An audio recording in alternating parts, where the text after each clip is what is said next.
Quality और consistent performance के लिए सिर्फ सिल्वर पंप्स एंड मोटर्स, नाम याद रखना। વડોદરામાં વાસી ઉત્તરાયણની ઉજવણીની તસવીરો હવે આપને બતાવીશું। વાસી ઉત્તરાયણની લોકોએ ધામધૂમપૂર્વક ઉજવણી કરી છે। વહેલી સવારથી જ વડોદરા વાસીઓ ધાબા પર ચડી ગયા હતા અને જે ઉજવણી થઈ તેની તસવીરો આપ નિહાળો। અત્યારે ફિલહાલ તો જે રીતે સીધી જ તસવીરો મેં આપને બતાવી રહ્યા છે। અત્યારે ફિલહાલ વડોદરામાં જે આજે લોકોએ મજા લૂંટી હતી વાસી ઉત્તરાયણની તેની તસવીરો અમે આપને બતાવી રહ્યા છીએ। પતંગ ઉડાવી રહ્યા છે લોકો। હવે ધીરે ધીરે વાદળછાયું વાતાવરણ પર જ્યારે આવી રહ્યું છે ત્યારે અન્ય વિગતો પણ લઈશું। સંવાદદાતા પ્રશાંત અત્યારે આપણી સાથે જોડાઈ રહ્યા છે। પ્રશાંત, વડોદરાની તસવીરો દર્શાવો ખાસ, કઈ રીતે લોકો જે છે તે આજે ખાસ મજા લૂંટી રહ્યા છે અને વાસી ઉત્તરાયણ એટલે આજે અંતિમ દિવસ છે તહેવારનો અને એ પ્રમાણે અત્યારે ફિલહાલ ઉત્સાહ અને ઉમંગ યથાવત છે કે નહીં?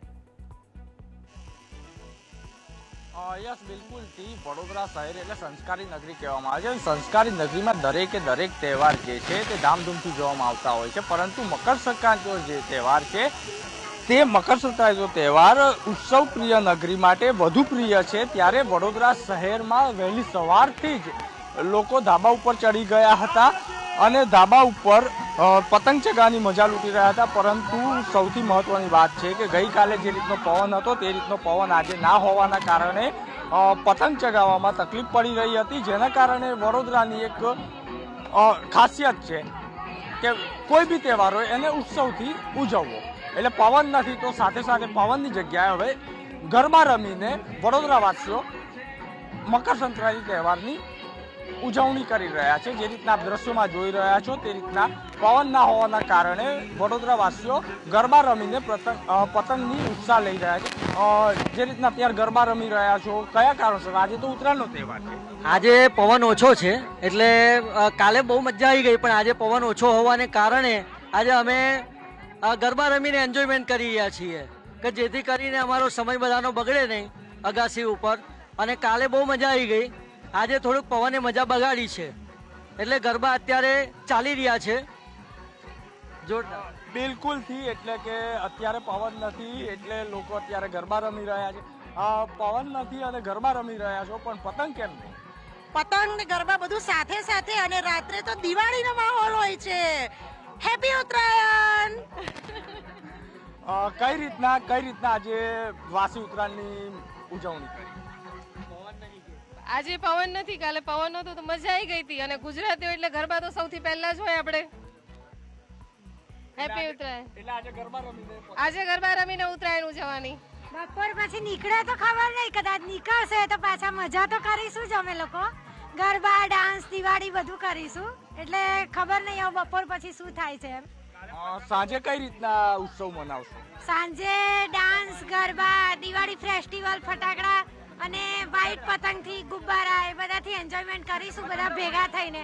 અમારા સોસાયટીની બધી ફ્રેન્ડ છે, ફેમિલી મેમ્બર જેવા જ છે આ બધાએ। અમે સાથે મળીને દર વખતે ઉત્તરાયણનો તહેવાર ઉજવીએ છીએ અને બહુ જ આનંદ મજા કરીએ છીએ। બિલકુલથી, આજે પવન નથી, ગરબા રમી રહ્યા હતા, કાલે કેટલો ઉત્સાહ સાથે પતંગ ઉડાવી અને આજે સાંજે હવે પવન છૂટશે તો કઈ રીતના મકર સંક્રાંતિનો તહેવાર મનાવો? આજે સાંજે પવન આવશે તો ખૂબ જ મજા આવશે, કારણ કે હવે ઉત્તરાયણનો અંત આવશે એટલે ખૂબ મજા કરીશું અને એકબીજાને તલ સાંકળી ખવડાવીને, એકબીજાના મોઢા મીઠા કરાવીને જે મનભેદ હોય દુઃખ દૂર કરીશું। અને સાંજે અંતિમ દિવસ છે મકર સંક્રાંતિનો, તો કેટલા ફટાકડા ફૂટશો? ઘણા બધા, દિવાળીની જેમ આનંદ કરીશું। અને ઉત્તરાયણ પર આપણે ફેસ્ટિવલ પતંગોનો ઉજવીએ છીએ, પણ એમાં એક આપણી કથા જોડાયેલી છે। મહાભારતમાં ભીષ્મ પિતામાં જે શૈયા પર, બાણની શૈયા પર સૂઈ ગયા હતા અને એમને ઉત્તરાયણના દિવસે પ્રાણ ત્યજ્યા હતા, એટલે એવું કહેવાય છે કે આપણા ઘરમાં જે ભાર હોય છે એ વડીલો ઉચકે છે। જેવો ભીષ્મ પિતામહે જ્યાં સુધી શૈયા પર ભાર ઉચક્યો ત્યાં સુધી કૌરવો બચ્યા, અને જેવો જ એમને પ્રાણ ત્યજ્યો ત્યારે કૌરવોનો અંત આવ્યો। એટલા માટે ઉત્તરાયણ જોડે એક આપણી કથા જોડાયેલી છે। એટલે ભીષ્મ પિતામહ જેવા આપણા પરિવારમાં જે જોડાયેલા વડીલો છે એમનું પણ આપણે સન્માન કરવું જોઈએ, એમને સાચવવા જોઈએ, કારણ કે એ સ્તંભ હલી જશે તો પછી આપણું પરિવાર નિસ્તો નાબૂદ થઈ જશે। સૌને હેપી ઉત્તરાયણ! બિલકુલથી, કેટલાક એવા પરિવાર બી છે જે મહારાષ્ટ્રથી અહીંયા ઉત્તરાયણ કરવા આવ્યા છે, પણ જો કે ગુજરાતી નથી બોલી सकता એટલે હિન્દીમાં એમની સાથે વાત કરીશું। कहाँ से आप आए हो, कैसे एंजॉय किया? हम महाराष्ट्र से आए थे और सभी को पहले हैप्पी मकर संक्रांति। कल ही हम आए यहाँ पे, कल से हम इधर काइट फेस्टिवल एंजॉय कर रहे हैं। फर्स्ट टाइम है तो और हमको अच्छा लग रहा है। आज तो हवा कम है बट कल बहुत ज़्यादा हवा थी और इधर बहुत बड़े बड़े पतंग देखने को मिल रहा है। आप भी महाराष्ट्र से आए हुए हो, कैसे काइट फेस्टिवल एंजॉय किया? बहुत अच्छे से फेस्टिवल हमने एंजॉय किया है। हमने महाराष्ट्र में उतना नहीं एंजॉय करते हैं क्योंकि उधर उतना नहीं होता है, पर हमने पहली बार इधर बहुत सारा एंजॉय किया है। इधर पतंग उड़ाने का अलग ही एक एन्जॉयमेंट है। 2 દિવસ થઈ ગયા, આજે છેલ્લો દિવસ છે મકર સંક્રાંતિનો।